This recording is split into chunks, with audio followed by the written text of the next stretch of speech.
ನಮ್ಮ ಹಿರಿಯ ಗುರುಗಳಾದಂಥ ಬಾಲಗಂಗಾಧರನಾಥ ಸ್ವಾಮೀಜಿಯವರ ಗುರು ಐಕ್ಯ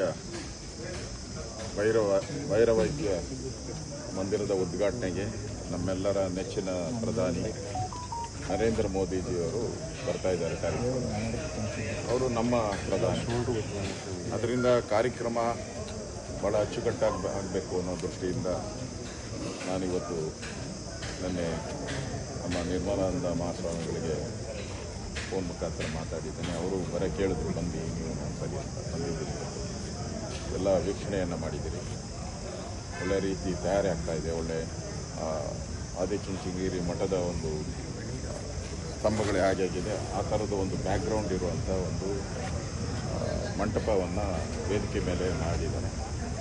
ಸಾವಿರಾರು ಜನ ಕೂತ್ಕೊಳ್ಳುವಂಥ ಒಂದು ವ್ಯವಸ್ಥೆನೂ ಕೂಡ ಆಗಿದೆ, LED ವ್ಯವಸ್ಥೆ ಆಗಿದೆ. ಸೊ ನರೇಂದ್ರ ಮೋದಿಯವರು ಈ ಮಠದ ಬಗ್ಗೆ ಭಾಳ ಪ್ರೀತಿ ಇರ್ತಕ್ಕಂಥವ್ರು. ಹಿಂದೆನೂ ಕೂಡ ಮಠದ ಎಲ್ಲ ಕಾರ್ಯಕ್ರಮಕ್ಕೂ ನರೇಂದ್ರ ಮೋದಿಯವರು ಬಂದಿದ್ದಾರೆ. ಆ ದೃಷ್ಟಿಯಿಂದ ಈ ಕಾರ್ಯಕ್ರಮ ಯಶಸ್ವಿ ಆಗಬೇಕು ಅನ್ನೋ ದೃಷ್ಟಿಯಿಂದ ಈ ತಯಾರಿಯನ್ನು ತಯಾರಿಯಲ್ಲಿ ಏನೇನು ವ್ಯವಸ್ಥೆಗಳಾಗಿದೆ ಇವೆಲ್ಲವನ್ನು ಪರಮ ಪೂಜ್ಯ ಸ್ವಾಮೀಜಿಯವ್ರ ಜೊತೆ, ನಮ್ಮ ಚಿಕ್ಕ ಸ್ವಾಮೀಜಿಯವ್ರ ಜೊತೆ ಕೂಡ ಗುರು ಭೈರವ ಮಂದಿರಕ್ಕೂ ಭೇಟಿ ಮಾಡಿದ್ದೀವಿ. ಅಲ್ಲೂ ಭೇಟಿ ಮಾಡಿ ನಮ್ಮ ಪೂಜ್ಯ ಗುರುಗಳ ಸಮಾಧಿ ಏನಿದೆ ಅದು ಕೂಡ ಭಾಳ ಒಳ್ಳೆ ರೀತಿ ವಿನ್ಯಾಸ ಮಾಡಿದ್ದಾರೆ, ಒಳ್ಳೆ ರೀತಿ ಬಂದಿದೆ. ಅದು ಕೂಡ ಭೇಟಿ ಮಾಡಿ ಸ್ವಾಮೀಜಿಯವರ ಟಿಕೆಟ್ಗೆ ನಮಸ್ಕಾರ ಮಾಡಿ.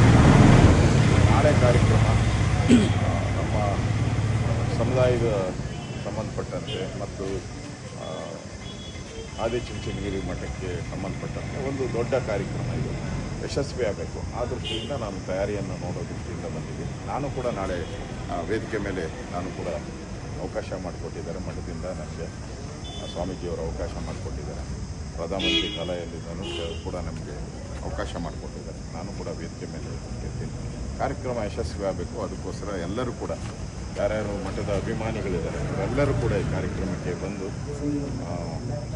ಪೂಜ್ಯ ನಮ್ಮ ದೊಡ್ಡ ಸ್ವಾಮೀಜಿಯವರ ಆಶೀರ್ವಾದ ಪಡಿಬೇಕು ಅನ್ನೋ ಮನವಿಯನ್ನು ಕೂಡ ನಾನು ರಾಜ್ಯದ ಮೂಲೆ ಮೂಲೆಗಳಿರ್ತಕ್ಕಂಥ ಆದಿಚುಂಚನಗಿರಿ ಮಠದ ಭಕ್ತರಿಗೆ ವಿನಂತಿಯನ್ನು ಮಾಡ್ತೀನಿ.